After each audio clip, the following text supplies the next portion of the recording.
Tom, can you talk about hard drive returns a little bit? One of the problems I think plaguing the industry is now that we have exhibitors who are very experienced with operating systems, I can tell you from the Sony side, we have a challenge when we work with our agents of delivery, Deluxe, Technicolor, Arts Alliance, that's a lot of hard drives that just don't get returned quickly. Can you talk about, one, sort of your experience on the Warner side on that, and then I'd love, Drew, for you to jump in for a second and just talk about what maybe you can do on your end to help with that. It varies by territory, varies by region. In Asia, for example, we don't see too many issues with hard drive returns. I mean, most of the vendors, and I think these guys can speak to it more succinctly than I can in terms of what their return policies are.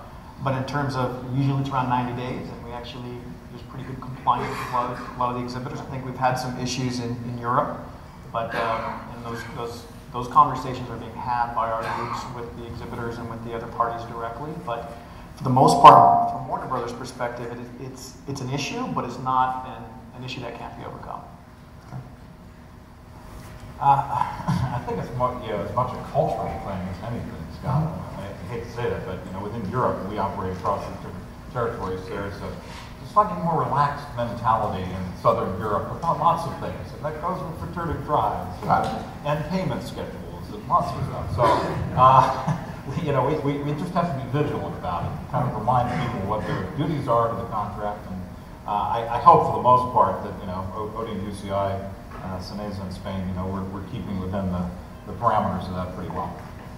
Great.